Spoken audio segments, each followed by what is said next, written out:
नमस्कार दोस्तों, vision agree academy में आपका स्वागत है। आज जो है हम डिस्कस करने वाले हैं आपके कुछ एमसीक्यू जो कि आपके बहुत ही इम्पोर्टेंट है आपके आईबीपीएस एएफओ के लिए, सीडब्ल्यूसी जो आगामी एग्जाम होने वाला है, एनएससी जो आपका आगे होने वाला एग्जाम, यूपीएजीटीए, टीजीटी और पीजीटी, और साथ ही साथ आपका गन्ना पर्यवेक्षक हो गया और डीएचओ, यूपीपीएससी डीएचओ। ये सभी जो जितने भी आपके एग्रीकल्चर एग्जाम्स हैं सभी के लिए बहुत ही महत्वपूर्ण सेशन होने वाला है आज का। तो सभी लोग बढ़िया से जुड़ जाइए और सेशन को ज़्यादा से ज़्यादा शेयर कर दीजिए ताकि ज़्यादा से ज़्यादा लोग जुड़ सकें। ठीक है, मैंने तो सेशन को शेयर कर दिया है, आप लोग भी शेयर कर दीजिए। यह क्लास जो है आपकी अब डेली बेसिस पे शाम को कितने बजे, 7 बजे जो है डेली होने वाली है। ठीक है, अब गैप नहीं होगा आपका, डेली शाम को जो है आपकी एक एमसीक्यूज की क्लास, कुछ नहीं तो आपको कुछ इंपॉर्टेंट एमसीक्यूज तो करा ही देंगे। ठीक है, टाइम नहीं मिल पा रहा है, क्या है कि अभी ऑफलाइन क्लासेस कुछ स्टार्ट हो गई हैं। ठीक है, इसलिए यूट्यूब के लिए टाइम नहीं मिल पाता है, लेकिन फिर भी आपके लिए हम टाइम निकाल कर जो है क्लासेस आपकी लेंगे। ठीक है, कुछ नहीं, आपको इंपॉर्टेंट जो भी आपके एग्जाम पॉइंट ऑफ व्यू से इंपॉर्टेंट एमसीक्यूज होंगे वो आपको करा देंगे। ये बताइए बच्चों, आवाज क्लियर आ रही है ना? टाइम नहीं मिल पाता है, लेकिन फिर भी आपके लिए हम टाइम निकाल कर जो है क्लास आपको देंगे। ठीक है, तो आपको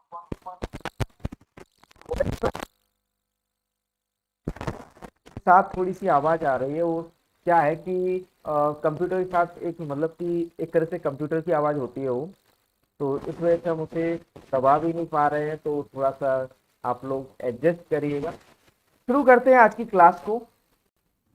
एग्रीकल्चर इंपॉर्टेंट एमसीक्यू या फिर कहें अति महत्वपूर्ण प्रश्न। पहले है आपका मोटिवेशनल कोट। दोस्तों, नशा करना है तो मेहनत का करो, ना फिर बीमारी भी आपको कामयाबी लगेगी। मतलब कि अगर मेहनत का नशा करोगे ना तो आपको कामयाबी तो मिलना तय है, तो फिर बीमारी भी आपको कामयाबी वाले ही लगेगी। ठीक है, चलिए शुरू करते हैं पहला एमसीक्यू से।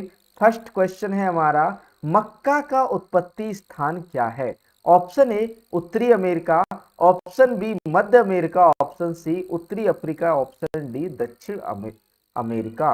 बताइए बच्चों, क्या होगा सही आंसर? ए, बी, सी या फिर डी? मक्का का उत्पत्ति स्थान क्या है? ए उत्तरी अमेरिका, बी मध्य अमेरिका, सी उत्तरी अफ्रीका या फिर डी दक्षिणी अमेरिका। क्या होगा सही उत्तर? ए, बी, सी या फिर डी? बात करें यहां पर सही उत्तर की तो आपका यहां सही आंसर हो जाता है भैया मध्य अमेरिका। ठीक है, जो आपका मक्का का उत्पत्ति स्थान या फिर कहें ओरिजिन है वह क्या है? आपका मध्य अमेरिका। आगे चलते हैं, अगला क्वेश्चन। देसी कपास की प्रति हेक्टेयर बीज दर है? ऑप्शन ए 12 से 18 KG per hectare, option B है आपका 20 से 30 किलोग्राम प्रति हेक्टेयर, ऑप्शन सी 25 से 35 किलोग्राम प्रति हेक्टेयर, ऑप्शन डी इनमें से कोई नहीं।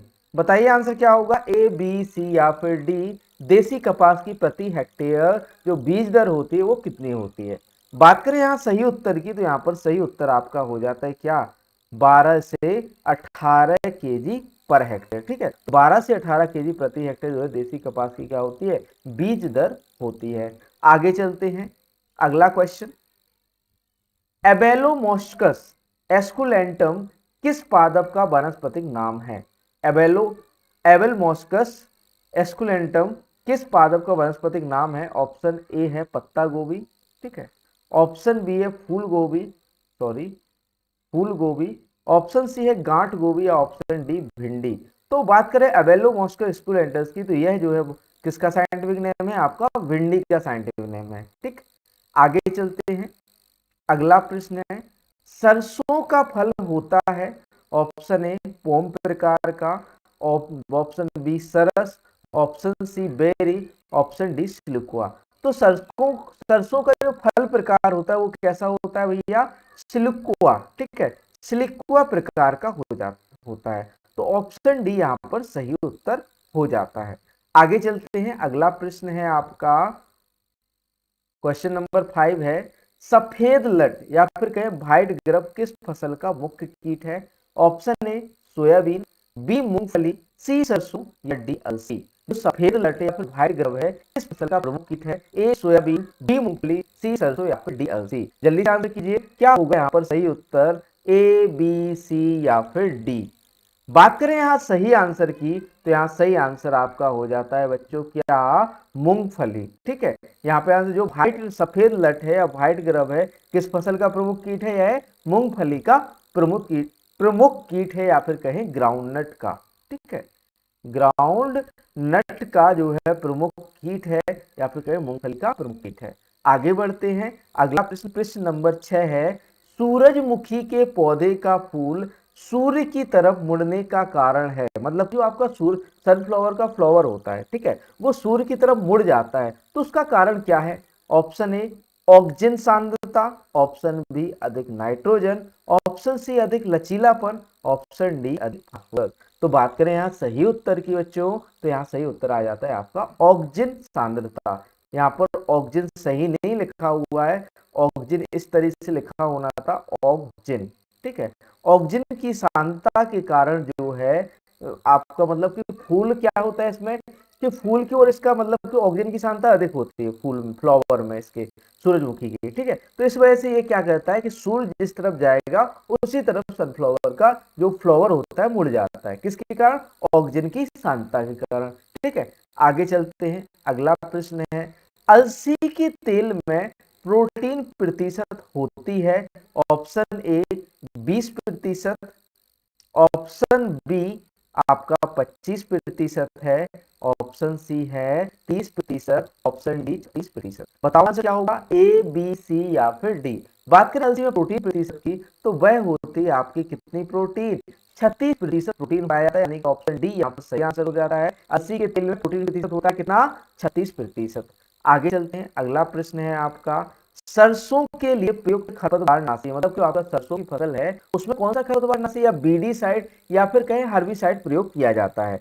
तो ऑप्शन ए है यहाँ पर एंडोसल्फोन, बी म्यूनॉल फॉस, ऑप्शन सी है 2,4-D, ऑप्शन डी है यहाँ पर फ्लूक्लोरोलिन। तो बात करें यहाँ पर सही उत्तर की, तो यहाँ पर सही उत्तर हो जाता है फ्लूक्लोरोलिन। तो आपका सरसों के लिए प्रयुक्त हर्बिसाइड या फिर खरपतवारनाशी है वह है आपका कौन सा? Option D fluchloralin. ठीक है, आगे बढ़ते हैं, अगला प्रश्न है आपका क्वेश्चन नंबर 9 है, मूंगफली में पॉपिंग का कारण है? पॉपिंग यानी पॉपिंग क्या होता है आपका? जब मतलब कि यह जो है आपकी मूंगफली से संबंधित है, एक तो आपको समझ आएगा पॉपिंग। पॉपिंग में क्या होता है कि जो आपका मूंगफली है, ठीक है, तो उसमें आपने कभी कभी देखा होगा कि जैसे मूंगफली का एक पॉड है, ठीक है, ये पॉड है, इसके अंदर क्या नहीं बनता है? दाना नहीं बनता है।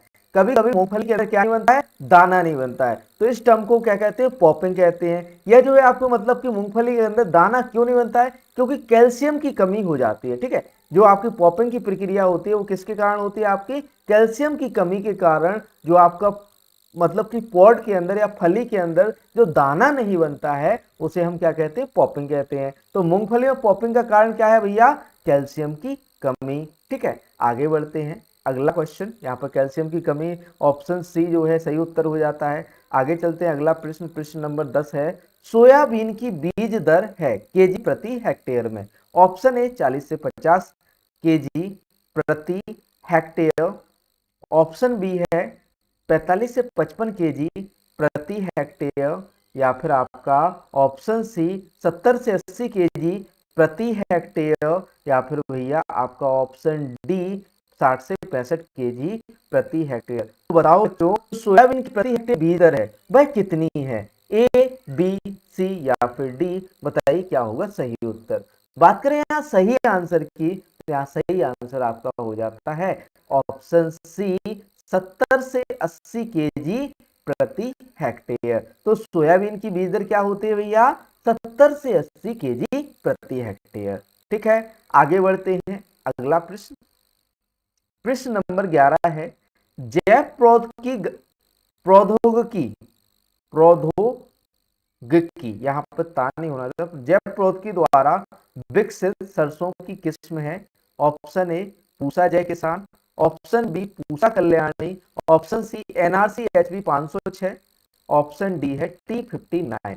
तो बात करें यहाँ सही उत्तर की, तो यहाँ पर जो आपकी जय प्लॉथ के द्वारा विकसित सरसों की किस्म है भाई भैया कौन सी है आपकी, वो है आपकी पूसा जय किसान। जो आपकी फर्स्ट हाइब्रिड है जो सरसों की, या फिर कहें फर्स्ट हाइब्रिड ऑफ मस्टर्ड, या फिर प्रथम संकर किस्म जो है सरसों की, वह कौन सी है आपकी NRC HB 506, जो कि आपकी कहां से, भरतपुर राजस्थान से निकाली गई थी। ठीक, आगे चलते हैं। अगला प्रश्न है, तेल व रेशा वाली फसल है, मतलब कि जो तेल के लिए भी प्रयुक्त होती है और रेशे के लिए भी। तो ऑप्शन ए है यहाँ पर अलसी, बी तिल, सी सोयाबीन, या फिर डी सूर्यमुखी।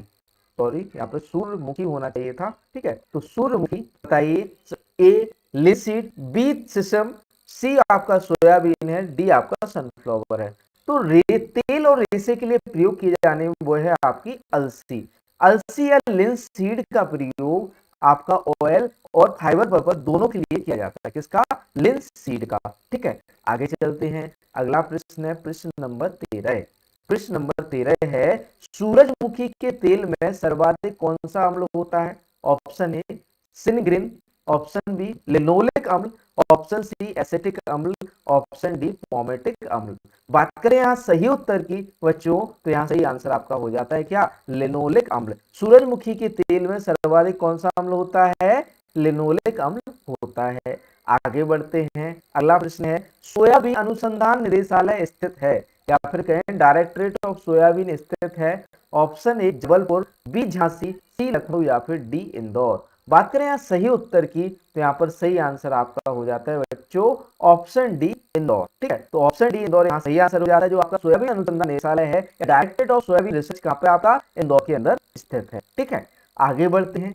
अगला प्रश्न, राइजोबियम जापोनिकम प्रजाति किस फसल में प्रयोग करते हैं? ऑप्शन ए मूंगफली, option B soybean, option C बरसीम, option D A and B दोनों। राइजोबियम जापोनिकम, ठीक है, किन फसलों, किस प्रजाति की फसलों में प्रयोग किया जाता है? तो बात करें यहाँ सही उत्तर की, तो यहाँ पर जो आपका राइजोबियम जापोनिकम है वो आपका किस में प्रयोग किया जाता है?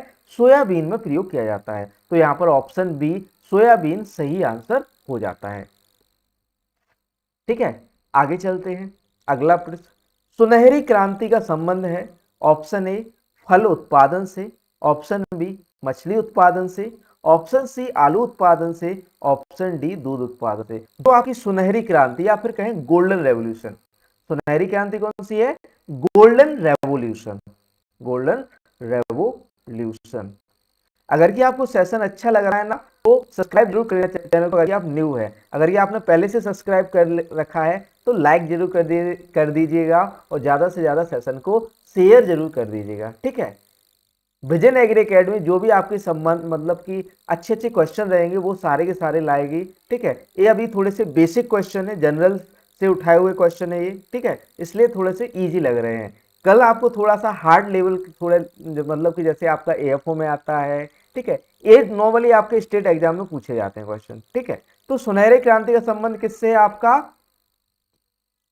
फल उत्पादन से। सुनहरी क्रांति का संबंध किससे है? आपका फल उत्पादन से। एक चीज और बता दें कि ये क्वेश्चन आपके MPRAEO, ठीक है, और MPADO, ठीक है, इन एग्जामों से लिए क्वेश्चन है। ठीक है, ये बेसिकली स्टेट लेवल के एग्जाम है, तो इससे इसी तरह के क्वेश्चन आपको देखने को मिलते हैं।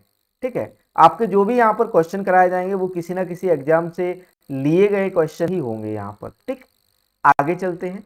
अगला क्वेश्चन है आपका बच्चों, फ्लूक्लोरिन का व्यापारिक नाम है? Option A Stomp, option B Basalin, option C Sencor, option D Tok E25। बात करें यहाँ सही उत्तर की, तो यहाँ सही आंसर आपका क्या हो जाता है बच्चों? बेसालिन। जो आपका फ्लूक्लोरिन होता है उसका जो आपका व्यापारिक नाम होता है या ट्रेड नेम होता है वो क्या होता है भैया? बेसालिन होता है। ठीक है, आगे चलते हैं। अगला प्रश्न आपका, पूर्णतः जड़ परजीवी खरपतवार कौन सा है? पूर्णतः जड़ परजीवी, ठीक है, तो option A orobanche, option B striga, option C अमरबेल, ऑप्शन डी लोरेंथस। बात करें यहाँ सही आंसर की, तो यहाँ पर सही उत्तर हो जाता है आपका ओरोवैंकी। ओरोवैंकी कैसा है? पूर्णतः या फिर कहें आपका पूर्ण परजीवी या टोटल रूट पैरासाइट है। कौन सा? आपका ओरोवैंकी। ठीक, आगे चलते हैं। किस फसल की जल मांग सर्वाधिक है? ठीक है, मतलब जल की मांग, जिसकी मतलब कि फसल उत्पादन की जल मांग, सबसे अधिक जल किसके लिए चाहिए होता है, ठीक है। ऑप्शन ए धान, ऑप्शन बी गन्ना, ऑप्शन सी गेहूं, ऑप्शन डी मक्का। तो बताओ बच्चों सही आंसर क्या होगा यहाँ पर। बात करें सही आंसर की तो यहाँ सही आंसर आपका हो जाता है गन्ना। गन्ना के लिए लगभग आपको 2000 mm, ठीक है, 2000 mm जो है पानी चाहिए होता है गन्ना को उत्पादन करने के लिए, ठीक है, एक फसल को लेने के लिए, ठीक। आगे चलते हैं, अगला क्वेश्चन, हरित बाली रोग किस फसल से संबंधित है। ऑप्शन ए गेहूं, इसे हम ग्रीन ईयर रोग भी कहते हैं, ठीक है, ग्रीन ईयर रोग, ईयर डिजीज भी कहा जाता है, ठीक है। तो यह किस फसल से संबंधित है। ऑप्शन ए गेहूं, बी ज्वार, सी चावल या फिर डी बाजरा। जल्दी से आंसर कर दीजिए बच्चों, क्या होगा सही आंसर। हरित वाली रोग किस फसल से संबंधित है। ए गेहूं, बी ज्वार, सी चावल या फिर डी बाजरा। ये क्वेश्चन बेसिकली आपके किससे, यूपी टीजीटी पीजीटी, आपका यूपी एजीटीए, शुगर कैन और आपका एमपीआरईओ, ठीक है, स्टेट एग्जाम में नॉर्मली इस तरह से क्वेश्चन पूछे जाते हैं, ठीक है। तो बताइए यहाँ पर आंसर होगा क्या होगा। बात करें यहाँ सही आंसर की तो यहाँ सही आंसर आपका क्या हो जाता है, बाजरा। हरित बाली रोग किस फसल से संबंधित है, आपका बाजरा से संबंधित है, या फिर कहें ग्रीन ईयर डिजीज किससे संबंधित है, पर्ल मिलेट। इसे हम क्या कहते हैं, पर्ल मिलेट के नाम से भी जानते हैं, ठीक है। आगे चलते हैं, अगला प्रश्न आपका, Indian Institute of sugarcane research या फिर कहें भारतीय गन्ना अनुसंधान संस्थान IISR कहाँ स्थित है। Option A Coimbatore, option B Lucknow, option C Hyderabad, option D Ludhiana. बताइए आंसर क्या होगा यहाँ पर, ए बी सी या फिर डी। बात करें यहाँ सही आंसर की तो यहाँ पर सही उत्तर हो जाता है आपका क्या, लखनऊ। ये बताओ कोयम्बटूर के अंदर क्या है आपका, SBI sugarcane breeding institute, इसकी स्थापना हुई थी 1912 के अंदर। हैदराबाद में आपका देखो, एक तो आपका मैनेज है, ठीक है, मैनेज होगा, एक आपका राइस मतलब कि नेशनल राइस रिसर्च इंस्टीट्यूट है, ठीक है, और लुधियाना में आपका जो है post Indian Institute of post harvest technology से संबंधित एक रिसर्च इंस्टीट्यूट है लुधियाना के अंदर। इसको हम अगर ये पूरा नाम याद आता है हमको आपको बताते हैं बाद में, ठीक है। आगे चलते हैं, अगला क्वेश्चन, लाल सड़न रोग रेड रॉड डिजीज किस फसल से संबंधित है। ऑप्शन ए धान, बी गेहूं, सी गन्ना, डी सूरजमुखी। बताइए बच्चों आंसर क्या होगा सही, धान, गेहूं, गन्ना या फिर सूरजमुखी।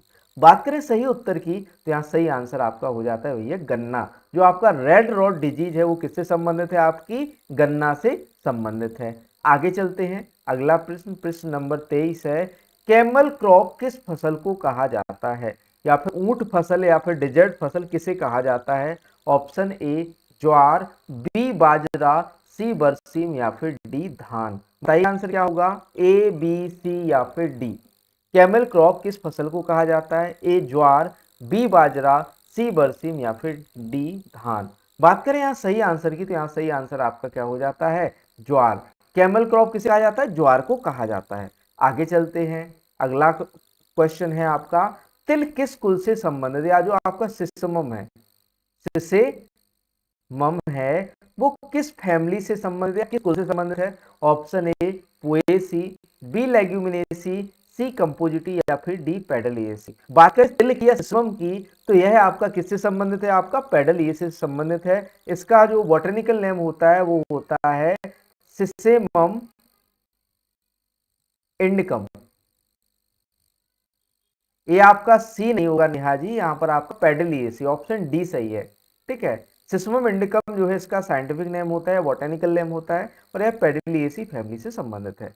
आगे चलते हैं, अगला प्रश्न है, आलू की सुसुप्तावस्था को समाप्त करने में प्रयोग करते हैं, मतलब कि आपकी सीड डोरमेंसी होती है आलू की, या फिर उसकी सुसुप्तावस्था होती है, उसको तोड़ने के लिए किसका प्रयोग किया जाता है। Option A 2,4-D, option B thiourea, option C है आपका यूरिया, ऑप्शन डी है आपका कैप्टन। बताइए आंसर क्या होगा, ए बी सी या फिर डी।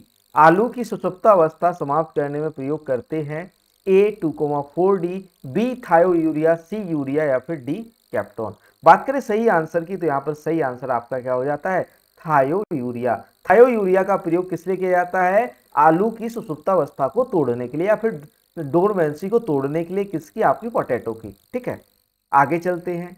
इसी के साथ जो है आज का सेशन आपका समाप्त होता है। अगर लेक्चर आपको अच्छा लगा है तो subscribe our channel Vision Agri Academy, like the video and share more and more. और एक आपके लिए इंफॉर्मेशन है, आपका जो ऑफलाइन बैचेस हैं, ठीक है, अगर कि आप ललितपुर डिस्ट्रिक्ट से हो और ऑफलाइन बैच ज्वाइन करना चाहते हो, ठीक है, ललितपुर डिस्ट्रिक्ट से हो, ललितपुर उत्तर प्रदेश, अगर ये ललितपुर से हो तो आपको तो पता है कहाँ आता है, ललितपुर उत्तर प्रदेश। ठीक है, तो आपके 3 बैच चल रहे हैं। ठीक है, एक एग्रीकल्चर का सुबह 7:30 से 8:30, अभी नया बैच है, 1 तारीख से शुरू हुआ है, 7:30 से 8:30 आपका एग्रीकल्चर का बैच ऑफलाइन चलता है, न्यू बैच है। ठीक है, उसमें आपका केवल जनरल एग्रीकल्चर हो गया है। कल से आपका, या फिर ये कहें आपका शुक्रवार से इसमें जो है एग्रोनॉमी शुरू होने वाला है। ठीक है, एग्रोनॉमी शुरू हो रहा है। ठीक है, और आपका जो है यहाँ पर 7:30 से 8:30 होना चाहिए। ठीक है, 8:30 से 9:30 आपका एक बैच लेता है आपका मैथ का। ठीक है, 7:30 से 9:30 आपका एक बैच चलता है मैथ का, मैथ्स, जिसमें आपका 4 दिन आपकी मैथ्स पढ़ाई जाती है और 2 दिन आपको रीजनिंग पढ़ाई जाती है, जिसमें आपका जो बैंकिंग, मतलब कि जो बैंकिंग पूरी रीजनिंग पूरी मैथ, अगर कि आप आईपीएस एएफओ के लिए कैरी कर रहे हो तो आपका जो पूरी पूरी तैयारी कराई जाएगी आपकी प्री से लेकर मैथ्स तक की। ठीक है, और 9:30 से आपका 9:30 से 10:30 तक, ठीक है, 9:30 से 10:30 तक सुबह के बैचेस हैं, ये सुबह बैचेस लग रहे हैं। ठीक है, सुबह 9:30 से 10:30 तक आपका इंग्लिश का बैच, इसमें बिल्कुल से आपकी इंग्लिश को गारंटेड आपकी जो है क्वालिफाई कराई जाएगी एएफओ में। ठीक है, गारंटेड तो तभी लेंगे जब आप पढ़ोगे। ठीक है, हम आपको इस तरीके से प्रिपेयर कराएंगे कि आपकी इंग्लिश में आपको जो है 6 से 7 नंबर आसानी से मिल जाए। ठीक है, तो आप अगर कि ज्वाइन करना चाहते हैं तो कांटेक्ट कर सकते हैं हमसे 7880497104। ठीक है, इसके बाद आपका जो है नया बैच जो है अब जनवरी के बाद ही स्टार्ट होगा। ठीक है, इस बैच में आप आना चाहते हो तो आ सकते हो। न्यू बैच आपका नेक्स्ट जो है जनवरी में के बाद ही स्टार्ट होगा एएफओ के, क्योंकि एएफओ के एग्जाम के बाद ही नया बैच स्टार्ट करेंगे, क्योंकि इतना टाइम भी नहीं बचा है कि नया बैच लगाएं और आपका प्रिपरेशन करा दें। ठीक है, पूरा सिलेबस कवर कर ले। अगर इस सिलेबस आपको कवर करना है तो आप देखो यहाँ पर आपका केवल जनरल मतलब कि पूरा जनरल हुआ है, एग्रोनॉमी से स्टार्टिंग हो रही है, तो आप ज्वाइन कर सकते हैं। ठीक है, मिलते हैं नेक्स्ट क्लास में कल शाम को 7 बजे। आप थोड़ा सा ऐसे ही मतलब नॉर्मली क्लास ली है आपकी एमसीक्यूज की, कल बढ़िया से क्लास होगी, थोड़ा सा स्पेशल। ठीक है, मिलते हैं कल की क्लास में।